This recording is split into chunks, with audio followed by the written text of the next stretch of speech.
Bom, galera, então, bora começar, bora falar sobre esse assunto que é tão importante, tão pertinente para quem está a fim de se destacar no mercado de trabalho e é um jovem aí que está na graduação ou já terminou a graduação e está a fim de conseguir boas posições. Para que a gente dê início a esse assunto, eu preciso conversar com vocês sobre alinhamento de expectativas. 54% dos brasileiros têm a probabilidade de ter seus empregos assumidos por robôs até 2026. Essa é uma pesquisa realizada pela UNB, eu vi que tem galera da UNB aí, foi realizada em 2019 e aponta um dado que é um tanto quanto alarmante. Nós estamos falando, se eu tiver aqui pessoas que estão no primeiro período de engenharia, por exemplo, eu estou falando para vocês que daqui a 5 anos, quando vocês estiverem formando, a realidade do mercado de trabalho pode ser pela metade completamente diferente da realidade que nós temos hoje. Eu estou falando isso de modo de trabalho e de cargos também que existem no mercado de trabalho. E quando você se vê diante de um cenário desse, se vê diante de uma realidade dessa, que é tão volátil, que pode mudar a qualquer minuto, e que daqui a 5 anos, quando você se formar e começar a dar seus primeiros passos na sua carreira, pode estar completamente diferente, falar de soft skills é quase como obrigatório, porque são elas que vão fazer com que você se destaque e consiga surfar nessa onda aí, nesse cenário tão diferente que a gente está prestes a enfrentar. Hoje, no meu papo com vocês, eu vou falar sobre soft skills, eu vou falar sobre hard skills e eu vou provar para vocês o porquê que elas são importantes, onde você pode desenvolvê-las e fazer com que vocês deem aí o pontapé inicial para traçar a trajetória de vocês daqui para frente, ao finalizar essa palestra, de um modo diferente, de modo que vocês consigam realmente se desenvolverem.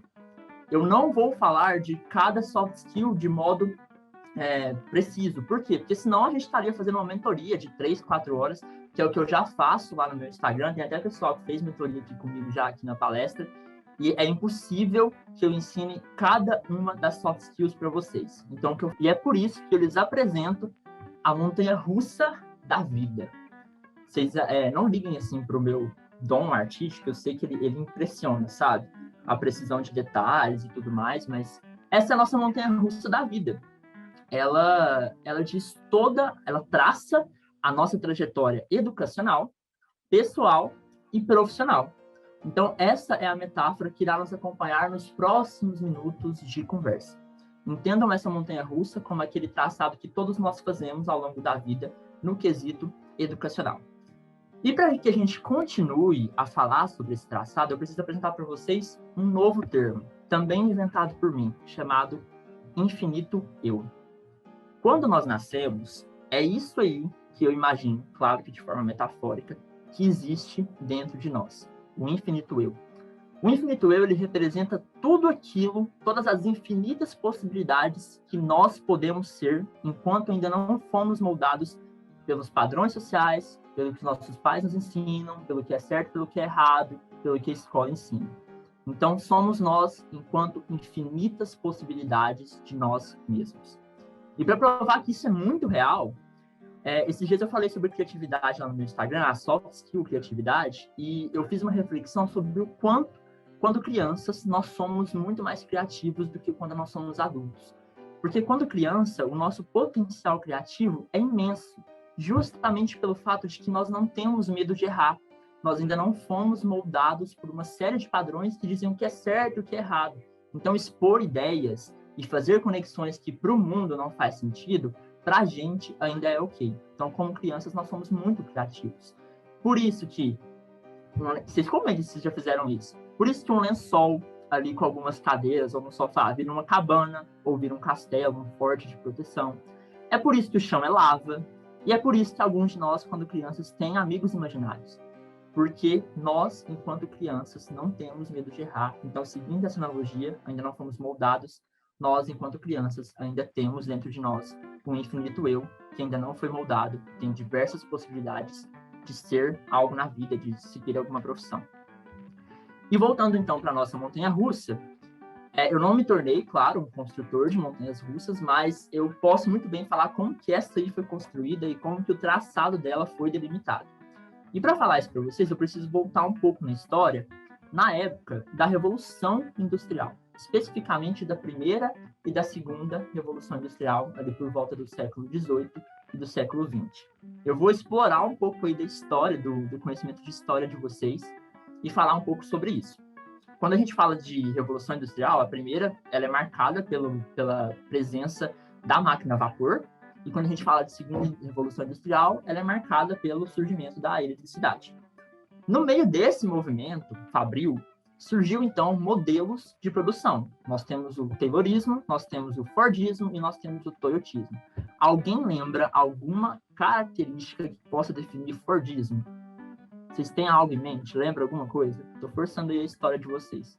Bom, o Fordismo, a grande vantagem que ele trouxe foi que, na realidade, antes do Fordismo existir, os carros, eles eram produzidos de forma artesanal. Então, assim, todo o processo era muito demorado e muito caro. O Fordismo veio para justamente traçar uma esteira, que é o que o pessoal falou de linha de produção, colocar aquilo em etapas e fazer o processo de construção de um carro de forma muito mais rápida e com muito menos custo. O cara, ele entra na fábrica para trabalhar, então ele tem um horário de entrada e tem um horário de saída. Justamente por ser um modelo fordista, ele sabe simplesmente o conhecimento necessário para aquela etapa de produção. Então, assim, ele é muito bom em martelar o parafuso, em apertar o parafuso, mas ele não sabe sobre o resto das etapas para construir um carro. Ele não sabe o que vem depois da etapa dele, mas ele sabe muito bem o que vem antes. Então, se ele chega ali no processo de parafusar a porta, ele sabe que vem uma porta antes, mas ele não sabe o que vem depois, apesar de conhecer o produto final, que é o carro. Mas ele não tem conhecimento específico sobre cada etapa. Existe uma hierarquia vertical, ele responde a um gerente, que responde a um diretor, que provavelmente responde a um sócio, e a transmissão de informação é de mão única. O diretor passa para o gerente, que passa para o trabalhador. Quase nunca, ou raramente, o trabalhador leva informação até lá em cima. E ele tem ele tem um tempo específico para intervalos. Então, intervalo para almoço, intervalo para o banheiro, intervalo para descanso, intervalo para conversar no meio do intervalo do banheiro. E esses momentos de entrada, de saída, de intervalo, geralmente eles são avisados por meio de um sinal ou de uma sirene. Essas características têm muito a ver com uma realidade nossa que todos nós passamos, que é a escola, que é o nosso sistema educacional. O nosso sistema educacional, e isso não se limita ao sistema educacional brasileiro, ele é um sistema educacional fordista. E esse termo de fato existe, de fato o sistema educacional é assim. Só que esse modelo ele dá muito certo, só que há 100 anos. Porque era quando, de fato, o mercado de trabalho era daquele jeito. Então, o mercado evoluiu, nós não estamos mais na segunda revolução industrial, mas o nosso modelo de ensino permanece desse formato. E aí surge o problema, porque quando a gente vai para o mercado de trabalho, a gente não está preparado porque ele vai exigir de nós. E por vezes a gente quebra a cara. Então, para que a gente seja destaque no mercado de trabalho, nós precisamos entender o que falta e como a gente consegue desenvolver isso na nossa vida. E aí, quando chega no ponto de inflexão de montanha-russa, naquele momento que dá o frio na barriga, de que a gente tem que fazer uma escolha super importante, que é o nosso processo, que é a nossa escolha de curso, a gente percebe que ao longo de todo esse traçado, nós seguimos uma esteira. A gente estava na 5ª série esperando chegar na 6ª. A gente estava na 6ª esperando chegar à 7ª.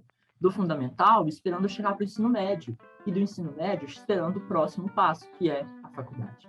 Então, a gente chega ali com 16, 17 anos, no fim dessa esteira, prestes a fazer uma escolha. E eu tenho certeza que vocês já ouviram essa frase ou ouviram algo parecido com ela. Faz o que você gosta. Alguém já ouviu? Comenta aí se você já ouviu. Porque eu ouvi demais quando eu tinha que escolher o meu curso, que era importante eu fazer o que eu gosto. E tem uma frase nas entrelinhas dessa que ninguém fala. Faz o que você gosta, desde que esteja enquadrado dentro de um curso de ensino superior. Se você quiser empreender, próxima etapa da esteira, graduação. Se você quiser, sei lá, ser um artista, próxima etapa da esteira, faz uma graduação. Então, faça o que você gosta, desde que esteja dentro de um curso superior. Nós chegamos ao ponto inicial da nossa conversa, que 54% dos brasileiros têm a probabilidade de ter seus empregos assumidos por robôs até 2026, porque a automação é muito presente. E cada vez mais as empresas têm utilizado dela como ferramenta para acelerar os processos e fazer com que tudo seja, de fato, mais eficiente. E mais do que isso, Tem uma pesquisa do Fórum Econômico Mundial que diz que 75 milhões de empregos vão desaparecer até 2022. Entendem que eu estou falando de uma realidade do ano que vem. É uma realidade mundial? Mas é do ano que vem. Nós estamos falando, então, que nesse mesmo período, apesar de desaparecer 75 milhões de empregos, eles também preveem que 133 milhões de empregos novos irão surgir. A gente não sabe que emprego é esse, a gente não tem noção direito de qual que é a posição, do que isso vai nos exigir, mas eles preveem que de fato vai acontecer.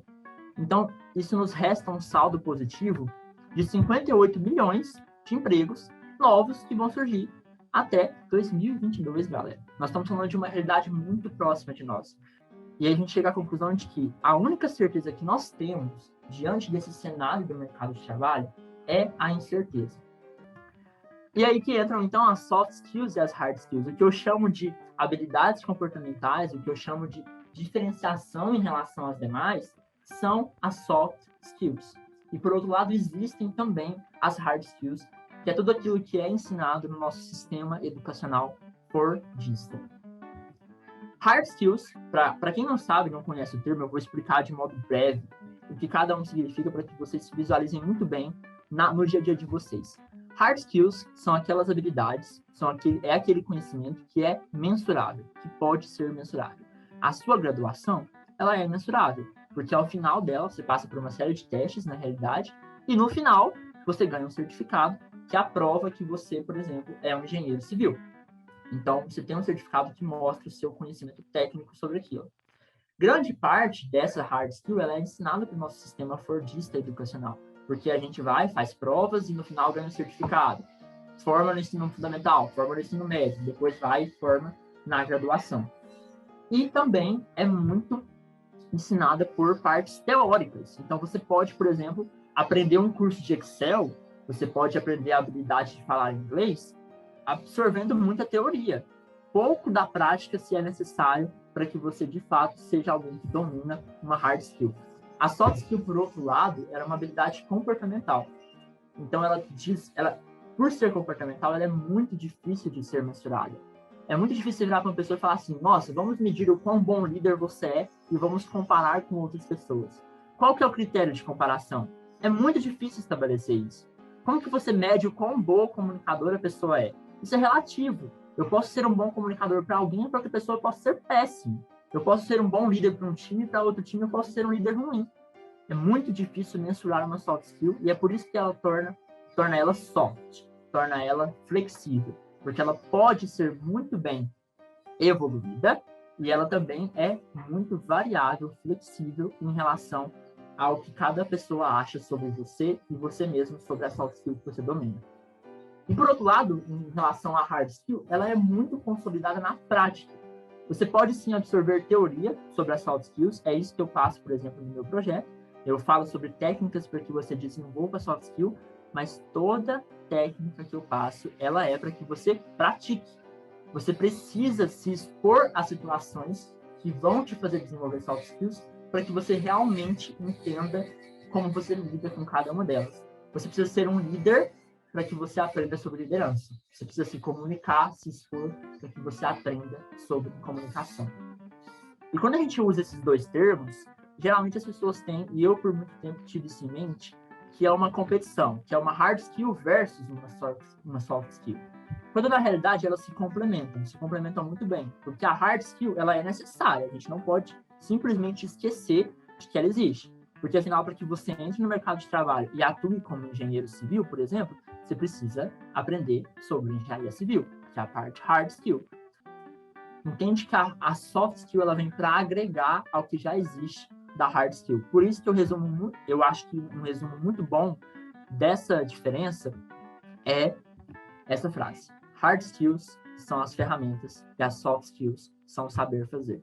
De nada adianta você dominar a ferramenta Excel se você não sabe apresentar os resultados que a ferramenta te passa. De nada adianta você dominar a engenharia civil se você não consegue gerir equipes numa obra, por exemplo. As hard skills são a ferramenta e as soft skills são o saber fazer. Porque quando você entra para uma empresa e você domina as soft skills, tem esse dado dessa pesquisa realizada por Harvard pelo Instituto Dale Carnegie e pela Stanford Research. 85% do seu sucesso profissional se deve às soft skills e 15% às hard skills. As hard skills te levam aonde você vai chegar, mas as soft skills te fazem se destacar no seu ambiente de trabalho e até antes de prestar um processo seletivo. E aí eu cheguei à conclusão de que nós jovens, dentro da graduação, nós temos algumas vantagens. Claro que existem exceções, tá? Eu não quero generalizar, mas de modo geral, a maioria de nós temos essas vantagens. A primeira delas é que você é jovem. A maioria de nós entra muito cedo na graduação. Então, você como jovem, cara, você tem chance demais aí para se conhecer. Você tem oportunidade demais, você tem energia, você tem, na maioria das vezes, saúde. Então, você tem isso a seu favor. Em segundo, nós estamos numa geração que tem acesso à internet muito fácil. Claro que também existem pessoas que não têm, mas falando de mim, pelo menos, nós temos acesso à internet e à informação de forma muito fácil. Então, se conectar com outras pessoas, assim como eu estou conectado com vocês hoje, vocês estão em um evento, tem gente do país inteiro, é muito fácil. Vocês clicaram no link e se inscreveram, galera. Vocês estão aqui hoje absorvendo conhecimento. Então, essa é outra vantagem que nós temos ao nosso dispor, que também ela pode servir para o mal, claro, mas se bem utilizada, ela agrega muito na sua vida. E por último, nós podemos errar.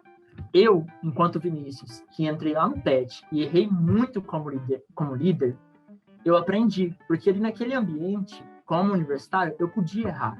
Seria muito diferente se eu tivesse já entrado numa empresa e quando eu assumisse meu primeiro cargo de liderança, eu não tivesse essa experiência. Eu poderia errar? Dependendo da empresa, eu poderia. Tem empresas que, assim, são super abertas ao erro e vão te ajudar a incentivar. Tem outras que não. Mas o seu erro, enquanto pessoa que está no mercado de trabalho, ele tem consequências. Ele vai trazer prejuízo para você, vai trazer prejuízo para a empresa, alguma coisa vai acontecer. E dentro da graduação também tem consequências, claro, mas o ambiente é muito mais amplo para você errar. E errando, você se conhece. E para isso, contem comigo. Eu estou aqui para isso. Eu estou aqui para aprender junto com vocês, como eu tenho aprendido nesses últimos anos, nesse ano, na verdade, com o meu projeto. E estou aqui para ensinar vocês, lá nas minhas mentorias, lá no meu projeto, como que, na prática, você coloca soft skills, você aprende.